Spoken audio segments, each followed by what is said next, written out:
السلام علیکم ورحمۃ اللہ وبرکاتہ۔ کیسے ہیں دوستو آپ سب لوگ؟ امید کرتا ہوں آپ سب لوگ خیریت سے ہوں گے۔ میں ہوں آپ کا دوست حافظ عبد الماجد اور آپ دیکھ رہے ہیں میرا یوٹیوب چینل۔ دوستو، تاریخ ان واقعات سے بھری پڑی ہے کہ جس نے تاریخ سے کچھ سیکھا وہ دنیا میں بہت زیادہ ترقی کر گیا، اور جس نے تاریخ کو جھٹلایا وہ دنیا میں بہت پیچھے رہ گیا۔ اور دوستو، جتنے بھی انسان کے سامنے واقعات پیش آتے ہیں ان میں انسان کے لیے کوئی نہ کوئی ضرور سبق، کوئی ضرور نصیحت موجود ہوتی ہے، لیکن یہ نصیحت اور یہ سبق ان لوگوں کے لیے ہوتا ہے جو اس سے کچھ سیکھتے ہیں۔ تو دوستو، آج میں آپ کے سامنے ایسا ہی ایک دلچسپ واقعہ ذکر کرنے والا ہوں جسے سن کر آپ کو علم ہوگا کہ پہلے کس طرح کے ہمارے حکمران ہوتے تھے اور کس طرح ان کے اساتذہ تھے اور کس طرح ان کا لوگوں کے ساتھ رویہ اور بیہیویئر تھا۔ دوستو، ملا احمد جیون ہندوستان کے مغل بادشاہ اورنگزیب عالمگیر کے استاد تھے، اور اورنگزیب عالمگیر اپنے اساتذہ کا بہت زیادہ احترام کیا کرتے تھے۔ جب اورنگزیب ہندوستان کے بادشاہ بنے تو انہوں نے اپنے غلام کے ذریعے ملا احمد جیون جو استاد تھے انہیں پیغام بھیجا کہ وہ کسی دن دہلی تشریف لائیں اور خدمت کا موقع دیں۔ اتفاق دیکھیے کہ وہ رمضان کا مہینہ تھا اور ان کے استاد بھی اس وقت فارغ تھے، تو انہوں نے مناسب سمجھا کہ میں ابھی جا کر اپنے شاگرد سے جو بادشاہ ہیں ان سے وہاں پر ملاقات کر لوں۔ استاد اور شاگرد کی یہ ملاقات عصر کی نماز کے بعد دہلی کی جامع مسجد میں ہوئی۔ تو استاد کو ساتھ لے کر اورنگزیب عالمگیر شاہی قلعے کی طرف چلے، اور رمضان کا یہ سارا مہینہ استاد اور شاگرد نے اکٹھے گزارے۔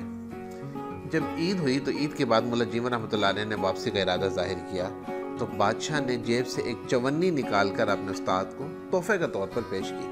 تو استاد نے وہ چونی بڑی خوشی سے قبول کی اور واپسی کی طرف چل پڑے۔ اس کے بعد اورنگزیب اپنی حکومتی امور میں مصروف ہو گیا، جنگیں لڑائیاں ان میں مصروف ہوئے، اور تقریباً درمیان میں 14 سال کا عرصہ گزر گیا۔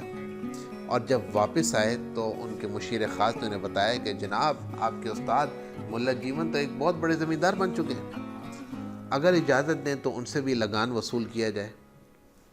تو یہ سن کر اورنگزیب عالمگیر حیران رہ گئے کہ ایک غریب استاد بھلا کس طرح زمیندار بن سکتا ہے۔ تو انہوں نے اپنے استاد کو خط لکھا اور ملنے کی خواہش ظاہر کی۔ ملا احمد جیون پہلے کی طرح دوبارہ رمضان کے مہینے میں تشریف لائے، اور اورنگزیب عالمگیر نے ان کی بڑی عزت کی۔ آپ کا لباس، بات چیت اور طریقے سارے کے سارے پہلے ہی کی طرح تھے۔ آخر ایک دن ملا صاحب خود کہنے لگے کہ آپ نے جو مجھے چونی دی تھی نا، وہ بہت بڑی برکت والی تھی۔ میں نے اس چونی سے بنولا خرید کر کپاس کاشت کی، خدا نے اس میں اتنی برکت ڈالی کہ چند سالوں میں سینکڑوں سے لاکھ ہو گئے۔ اورنگزیب عالمگیر یہ سن کر مسکرائے اور کہنے لگے، استاد محترم، اگر اجازت ہو تو میں اس چونی کی کہانی سناؤں آپ کو کہ یہ چونی آئی کہاں سے تھی؟ ملا صاحب نے کہا، جی ضرور سنائیں آپ۔ اورنگزیب عالمگیر نے اپنے خادم کو حکم دیا کہ چاندنی چوک کے سیٹھ اتم چند کو کہو کہ فلاں تاریخ کا جو کھاتا ہے وہ سارا لے کر میرے پاس حاضر ہو جاؤ۔ اب جب وہ اتم چند جو ان کا سیٹھ تھا یا جو کھاتا تحریر کرنے والا تھا، وہ جب حاضر ہوا تو وہ بیچارہ کانپ رہا تھا کہ پتہ نہیں میرے سے کیا غلطی ہوئی کہ اورنگزیب عالمگیر نے مجھے بلایا۔ خیر، اورنگزیب عالمگیر نے اسے نرمی سے کہا کہ آگے آ جاؤ، اور بغیر کسی ہچکچاہٹ کے مجھے اس تاریخ کے جتنے بھی اخراجات ہیں یا اس تاریخ میں جو کھاتا آپ نے لکھا وہ تفصیل سنا کرو۔ اس اتم چند نے اپنا کھاتا کھولا اور تفصیل سنانے لگا، اور ملا احمد جیون اور ان کے شاگرد اورنگزیب عالمگیر خاموشی سے سنتے رہے۔ ایک جگہ پر آ کر سیٹھ رک گیا، وہ جو اتم چند تھا وہ چپ ہو گیا، اور یہاں پر چپ اس لیے ہوا کہ جہاں پہ خرچ کا جگہ لکھی ہوئی تھی وہاں ایک چونی درج تھی، لیکن اس کے سامنے جو وہ چونی لینے والا تھا اس کا نام درج نہیں کیا۔ اورنگزیب عالمگیر نے اتم چند سے پوچھا، ہاں یہ بتاؤ کہ یہ چونی کہاں گئی؟ تو اتم چند نے کہا، جناب اگر جان کے مان پاؤں تو میں آپ کو ایک کہانی سناؤں۔ بادشاہ نے کہا، جی اجازت ہے۔ اس نے کہا، جی بادشاہ وقت بات یہ ہے کہ ایک رات بہت زیادہ بارش ہوئی اور میرا مکان ٹپکنے لگا۔ مکان نیا بنا تھا اور تمام کھاتے بھی اسی مکان میں موجود تھے۔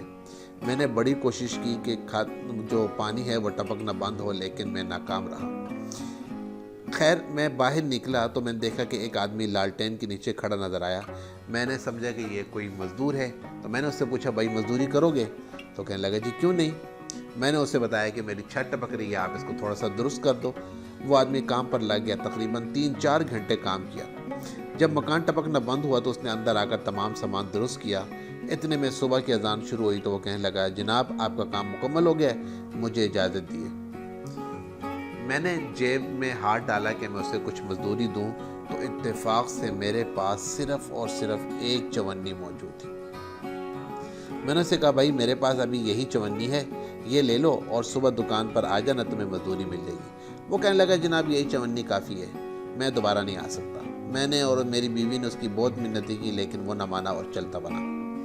خیر اس کے بعد میں نے اسے ڈھونڈنے کی بھی کوشش کی لیکن وہ مجھے نہ ملا، اور 15 سال گزر چکے ہیں اور آج تک وہ شخص مجھے نہیں ملا۔ تو اس کے بعد عتم چند نے بادشاہ سے اجازت چاہی اور وہ چلا گیا۔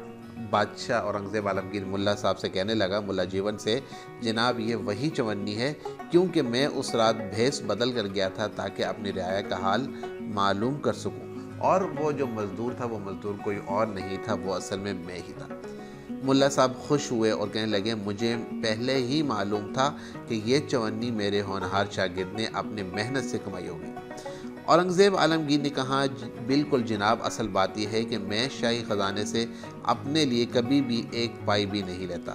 ہفتے میں 2 دن ٹوپیاں بناتا ہوں، 2 دن مزدوری کرتا ہوں، اور میں خوش ہوں کہ میری وجہ سے کسی ضرورت مند کی ضرورت پوری ہو جاتی ہے، اور یہ ساری کی ساری آپ کی دعاؤں کا اور آپ کی ہی تعلیم کا نتیجہ ہے۔